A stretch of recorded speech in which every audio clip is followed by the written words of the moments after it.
Greetings, everybody. Gul'dan here again with another episode of Lore of Warcraft.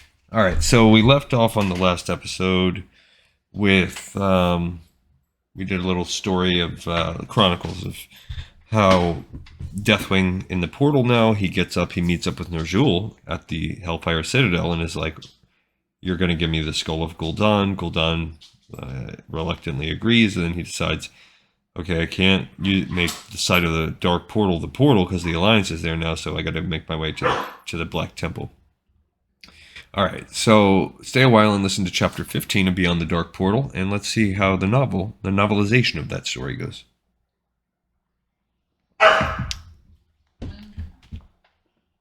What is he doing? Ner'zhul sat upon his throne in Hellfire Citadel, the brooding, nightmarish fortress the Horde had built shortly after the clans united. He loathed this place. It was hideous, a disturbing, disjointed creation of jagged angles, dark stone, and corridors and walkways that twined in and over one another like a maddened snake. If it bore any resemblance to a traditional orc village, which was a collection of small buildings, huts, and short towers, it was only the most twisted distortion of such a wholesome thing, much as the orcs themselves had become twisted and distorted. Whereas orc huts were fabricated from green branches and covered in bark, these buildings were dark stone banded with rough iron. Strange support pillars rose around them, topped with gleaming steel spikes, as if colossal clawed hands were erupting from the cracked ground to grip the structures. The twisting connecting paths extended from one roof to the next, more as if the buildings had melted and shifted than as if the paths were intentional. At the back rose a taller tower with a peaked roof. It was here that they had shaped a throne room for Blackhand, the Shadow Council giving a puppet ruler a pretend throne. Now that throne belonged to Ner'zhul, the new Horde leader in truth, and the rest of the abomination that was the stronghold with it. I wonder how much of this architecture is related to the dungeon, the Hellfire Citadel, or the Hellfire Ramparts dungeons. Since I think this book is written around the time of the Burning Crusade expansion. Ner'zhul did not glance out through the arching windows toward the portal. He had no desire to be struck again by how desolate his once fertile world had become. But really, there was no avoiding it, was there? Absently, his fingers went to touch the white-painted skull on his face. Death. The death of his world, the death of his people, the death of his own idealism. Blood was on his green, gnarled hands, the blood of so many innocents, the blood of orcs who had trusted him, whom he had inadvertently led astray. "You must stop thinking of it that way," came a voice inside his head. He ignored it. It was easier to ignore the voice of the dead Gul'dan when he was not in physical contact with the skull. Yet even as he vowed not to give it heed, he cast a glance at it now as it sat on a small table. Torchlight danced off the yellowing bone. He found himself speaking to it as if Gul'dan could hear him, which in a way was true. "We did much harm, you and I. Deathbringers, doom-callers, both of us. But now we can try to save them. And your skull, my old apprentice. Your skull will be part of that. Dead, you are better used to the orcs than you were alive. Back you have come to your old master." Why is he talking like Yoda? "Maybe together we can give them a new chance." "But that's not what you really want, is it, my master?" Ner'zhul blinked. "Of course it is. I have ever sought to aid my people, that I have become death to them. It sears me. It is why I wear this." He touched the paint on his face yet again. Skulls. The one before him, the one he adorned his face with. Death's heads. "Perhaps it once was." Gul'dan's voice crept into his mind, soft, soothing. "But you are greater than that, mighty Ner'zhul. Together we can..."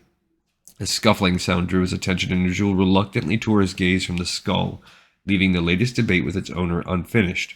Gorfin stood before him, along with a human Ner'zhul did not recognize, a tall, slender man with dark curls and a neat beard. The stranger wore sumptuous clothing and moved with the manner of a leader, all grace and confidence. There was something about him that did not ring true, and Ner'zhul frowned, sensing the power around the stranger. "I have the artifacts," Gorfin announced without preamble, holding up a large sack. Ner'zhul felt hope surge inside him and waved the Death Knight forward eagerly. Gorfind approached the throne, pulling each of the items in turn from the sack and placing them in his ruler's lap. Ner'zhul stared down at them, lifting each one to admire it. A large, heavy book, its red cover trimmed in brass and emblazoned with a raven in flight. A crystal the size of a man's head, center faceted like a star and edged in deepest violet. And a long, slender scepter, silver and wood, with a large white gem glittering at its peak. Yes, Ner'zhul whispered, resting his hands atop the 3 items. He could feel the power radiating from them, immense power, power enough to tear open the space between worlds. Yes, with these we will create new portals. We will save the Horde. We must begin work at once. It will take some time to craft a spell of this magnitude, and everything must be exact. He allowed himself a smile. But with these 3 things, we cannot fail. Gorfind bowed. I told you this would work, he reminded Ner'zhul. He stepped back a pace and turned toward the human he had brought with him. We could not have retrieved the artifacts if not for the Black Dragon Flight. Deathwing is their father and leader. Deathwing.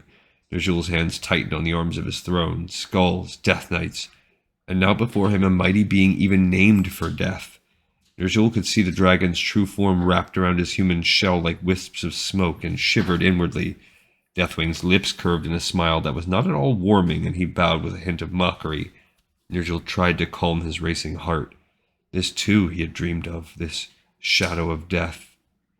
He freely gave us the aid of his children in exchange for passage through the dark portal for himself, his kin, and certain cargo he provided, Gorfind said. Cargo? Ner'zhul found his voice, though he winced slightly at how treble it sounded in his ears. What manner of cargo? Nothing you need worry yourself about, Deathwing replied in a smooth, cool voice. It carried the subtlest hint of a deadly serious warning. For an instant the torches flickered as if a sharp wind stirred them, and the dragon's shadow rose up behind him, filling the room. You see, even now you fly with the dragon, all unwitting. You fly with the shadow of death, Ner'zhul. Will you not embrace it? Ner'zhul wanted to clap his hands to his ears, but he knew it would be a futile gesture. He took a deep breath and forced himself to be calm. I thank you for your aid, Deathwing. We are grateful. Lord Deathwing. Of course, Lord Deathwing. The human-seeming dragon stood there, not acknowledging the subtle dismissal. Is there anything else we could help you with? Ner'zhul said. He wanted this creature gone. The dragon man considered, his lips pursed, long fingers stroking his beard. Ner'zhul got the distinct impression that his pondering was feigned. That is generous of you to offer, noble Ner'zhul, he replied after a moment, managing to twist the words so that they sounded sarcastic. And I would be lying if I said the skull you have over there did not intrigue me greatly. The words were polite, diplomatic, but they surged with barely restrained power, and the dragon's eyes glowed for an instant with a fire that put the torches to shame. Ner'zhul gulped. Did Deathwing hear Gul'dan's voice too? Deathwing chuckled softly and extended a well-manicured hand. A ring glittered in the light. Come, good Ner'zhul. It's my understanding that with these trinkets I helped your friend Gorfind obtain, you have all the power you need to achieve your goals. The skull is not necessary to you anymore, and I want it. Ner'zhul fought back rising panic. While what Deathwing said was true, he did not want to hand over the skull.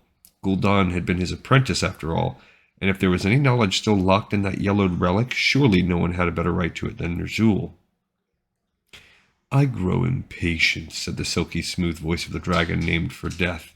I don't think you want me to be impatient, Ner'zhul. Do you? Ner'zhul shook his head and found his voice. Please, take the skull if you wish it. It is a trifling thing. A lie, of course, and both he and the Dragon Lord knew it. Deathwing smiled, showing sharp teeth, and strode to the skull.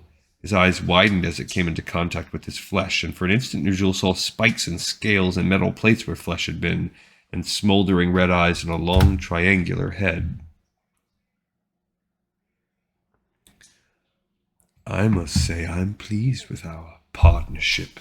It seems to benefit us both. The voice was warm, almost gloating. Know that if you should have need of us, you have but to call. I shall leave you now. Several of my children will remain behind and heed all your commands as if they were my own." He nodded to both Ner'zhul and Gorfin, then turned and exited the room, the skull in his hand, draped beneath a portion of his long cloak. The Orc Shaman and the Death Knight watched him leave. "I wish he had not taken the skull," Gorfin said after they were sure the dragon had gone. "Still, if we do not need it, it is a small price to pay for the artifacts he helped us acquire." Ner'zhul took a deep breath as if the air in the room was suddenly breathable again.